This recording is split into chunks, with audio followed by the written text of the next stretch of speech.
Good to see you again. I guess I'm not exactly seeing you, but you're seeing me, and we're together to talk a little more about revival. Today, I want to talk about what is a revival. I mentioned last time that a lot of people pray for revival who have no idea what revival is. It's something very simple, but it can be defined from Psalm 85. I call Psalm 85 the revival psalm. There are a number of psalms that teach the revival principle. Draw nigh to God and he'll draw nigh to you. But this one would be called the revival psalm. And so I'd like us to be looking at the words in Psalm 85, please, if you will. Now, I want to tell you something. Now is a time for God's people to talk about being revived. Really, this is the time. We need to be praying. We need to have prayer meetings. We need to expect God to respond to us. And for New Testament Christianity to happen to you and me in the days ahead. No kidding. With the expectation that if we turn to God, he will turn to us, which is what we learned the other time I talked to you. Now, what is a revival? Well, the word revive is found in Psalm 85. So let me read at least part of the psalm. It says this: Lord, thou hast been, pay close attention to this, thou hast been favorable, okay, you have favored, unto thy land. Now notice the word land. Thou hast brought back the captivity of Jacob. Thou hast forgiven the iniquity of thy people. Thou hast covered all their sins, Selah. Thou hast taken away all thy wrath. Thou hast turned thyself from the fierceness of thine anger. Turn us, O God of our salvation, and cause thine anger toward us to cease. Wilt thou be angry with us forever? Wilt thou draw out thine anger to all generations? Wilt thou not revive us again, that thy people may rejoice in thee? Show us thy mercy, O Lord, and grant us thy salvation. Now the word revive is found in verse 6. Wilt thou not revive us again, that thy people may rejoice in thee? This is a prayer. Wilt thou not revive us again, that thy people may rejoice in thee? The word revive there is translated from a Hebrew word in the Hebrew Bible that comes from the word for life. It means to bring back to life. Several times in the Old Testament you'll find it, revive. Other times the same exact word is translated quicken. Look for how many times the prayer is quicken me or quicken us in Psalm 119, the longest chapter in the Bible. You can insert the word revive wherever you see quicken. It's the exact same word. It means to bring back to life. Now, what is a revival? A revival is the work of God whereby he brings us back or lifts us up to the level of commitment and faith where we need to be in order for him to bless us. Okay? He will do that. Some people think that if we have gotten away from God or fallen below par, we need to work our way back. God says, you got yourself into that mess, now get yourself out of it. But it's not true. Did you know a person can become so worldly they don't know how to become unworldly? We can be so carnal that we don't know how to uncarnal ourselves.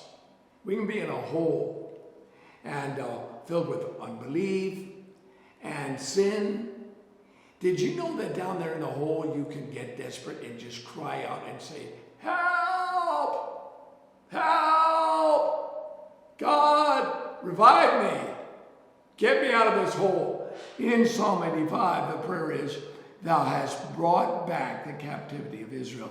The captivity of Jacob is not just referring to the Babylonian captivity. It's a word about a spiritual condition that we can be in. You can check that out in your concordance. In the New Testament, the words are lift up. Humble yourselves in the sight of the Lord. He will lift you up. Lift you up from being sinful to being forgiven. From being carnal to being spiritual. From loving the world to loving Christ. Did you know you could do that? You could do that today.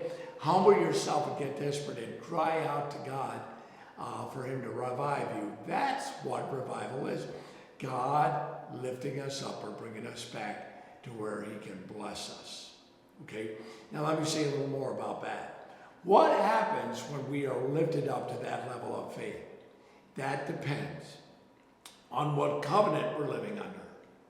I believe people pray, Lord, would you revive America? Or some of you might pray, would you revive Canada? And the angels in heaven say, what on earth is he talking about, Father? Did you know God has only had a covenant with one nation in the history of the world, and it's not the United States? Did you know that God does not have an American flag to the right of his throne? Did you know, this is awful to say, but God is not an American? No, it's not revive America. It's revive thy people. Thy people. In the Old Testament, the people of God basically were the nation of Israel, with whom he had a covenant. That covenant is taught in Genesis, Exodus, Leviticus, Numbers, and Deuteronomy, and summed up in the final chapters of Deuteronomy. You ought to go back and read that and see what the old covenant was all about. God said to them, I'm going to bring you to the promised land. And my covenant with you is when you go to battle with the Canaanites, you will always win. No matter how many of them there are and how few of you there are, you will always win. You will always conquer. Every square foot of ground that you put your feet on is going to be yours. Read that in the book of Deuteronomy. And once you get there, you're going to farm, and every year I'm going to give you a bumper crop. You're going to have a tremendous crop every year. That's my covenant with you. I'm going to give you just enough rain and just enough sunshine to have a prosperous agricultural success, which will bring wealth. He says you'll be rich and never poor. Will be health. You'll be well and never sick. Read the book of Deuteronomy. That was not God's covenant with us, but with Israel and many other wonderful things. And you can have that, God says, if you will keep the laws that I will give you through Moses. Special laws for Israel. And if you'll be faithful to me. But if you become unfaithful to me, and you start worshiping other gods, and if you start neglecting my law, you know what I'll do? Some of you out there will remember the words. He'll say, I'll turn your blessings into what? I'll turn your blessings into curses. That's what he says will happen.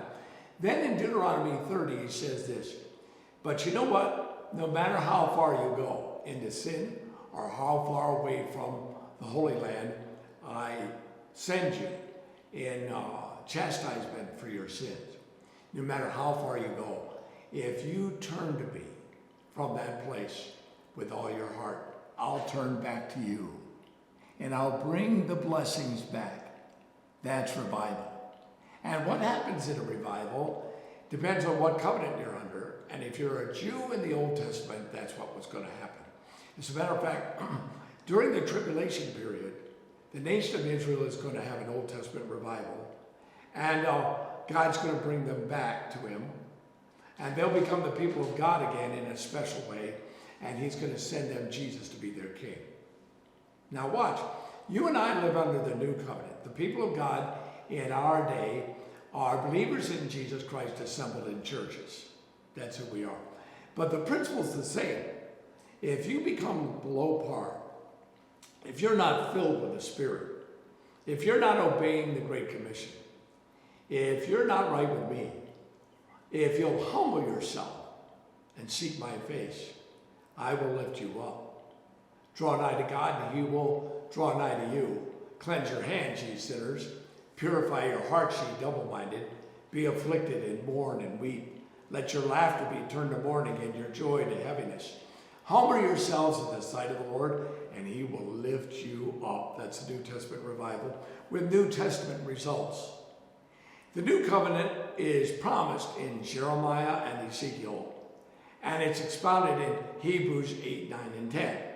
But it's explained to us and applied to us by Jesus Christ himself the night before he died in John 13, 14, 15, 16, and 17. That's what normal Christianity looks like, okay?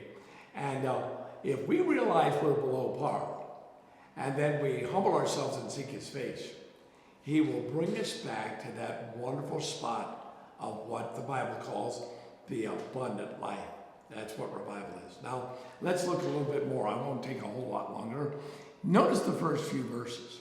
Are the verses 1, 2, and 3, are they about something that happened in the past, something that's happening now, or something that is going to happen in the future?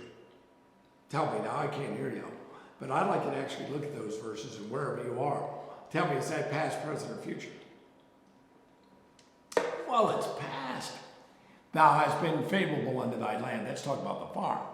You have blessed the farm. Thou hast brought back the captivity of Jacob. That's in the past. In verses 2 and 3, you have forgiven us. You're not angry at us anymore. But then take a look at verse 4. Turn us, O God of our salvation. Cause thine anger toward us to cease.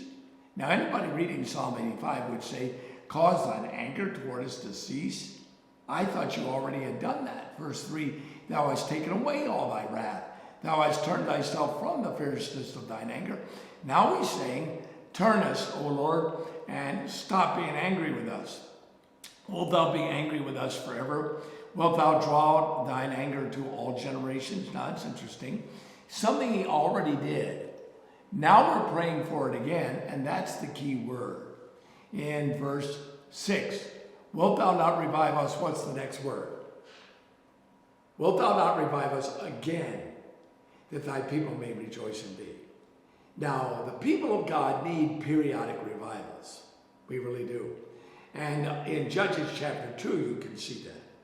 The people of God have always needed periodic revivals because of human nature. If we're up, we tend to go down. And when we go down, we need to be lifted up.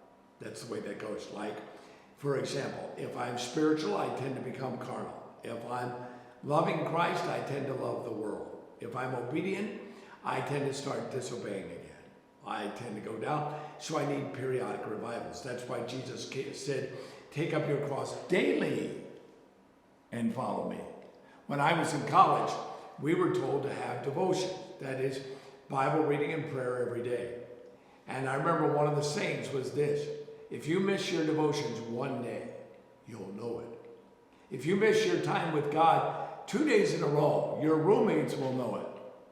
And if you miss your devotions 3 days in a row, everybody will know it. See, we tend to go down. We really do, unless we have periodic revivals. Now, I'm going to tell you something. Unless you've had a personal revival with God lately, you probably need one. And unless your church has had a Holy Ghost, God-given revival within your memory, you probably need one really bad. Because God's people tend to go down and need to be brought back. And this revival psalm shows us praying and coming back. Very, very important thing. Another thing, and then I'm going to quit here. How do you get a revival? Well, they got a revival by praying for it. Wilt thou not revive us again, that thy people may rejoice in thee? And then an interesting thing, it has to do with a metaphor of revival. A metaphor is a word picture. The word revive is about something that we know about in the physical world. If you became ill, if you had chest pain, if you passed out, somebody might take you to the emergency room. What do they do for you at the emergency room? They revive you. What is that? Resuscitate you. Being revived doesn't mean you're well, it means you're sick.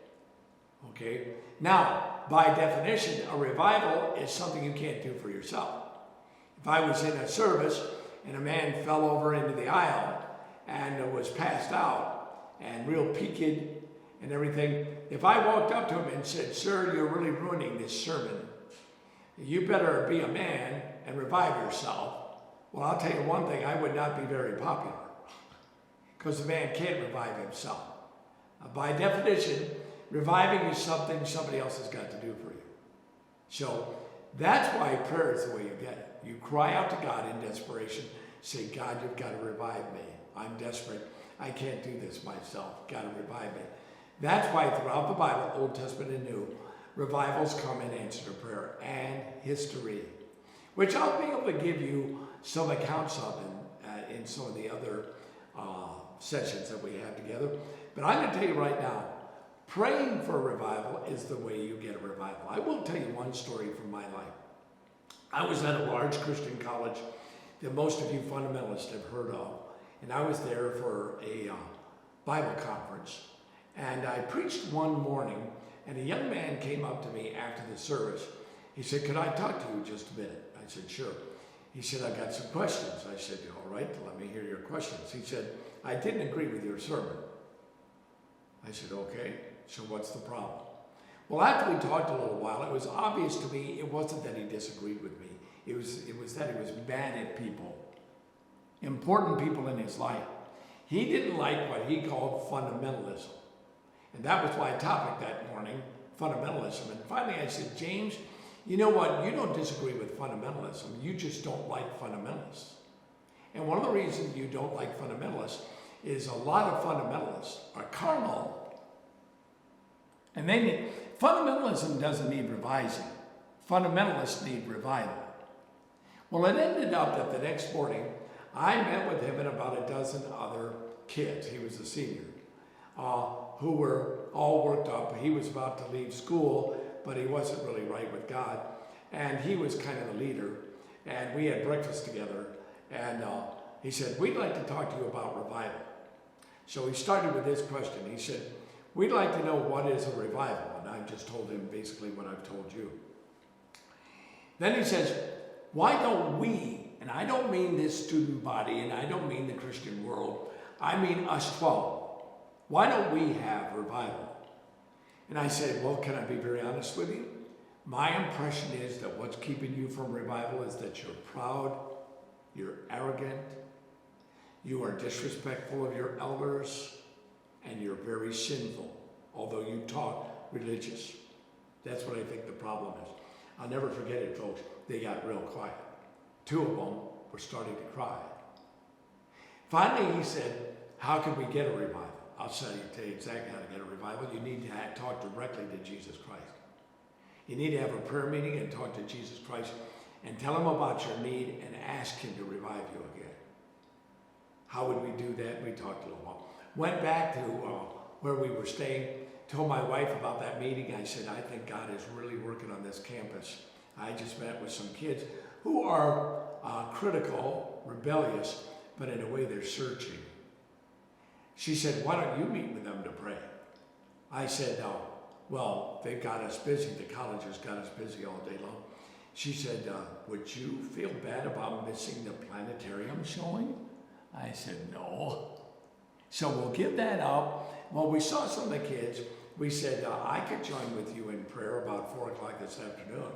And anyway, I'm going to boil it down. We did. We had a prayer meeting that afternoon that was attended by Jesus Christ. And if you read Matthew 18 through 20, you'll see that he will attend such a meeting. And God was there and made such changes in our life in about an hour that all of us will never forget. And there's a longer story about what happened to many people on that campus and to many people all around the United States in answer to that prayer. And friends, if you want to see a revival, if I were you, I would call a prayer meeting and talk to Jesus Christ himself about what's wrong and what you need to have done. Revival is what we need, and Psalm 85 gives you an idea how to get it. Thank you.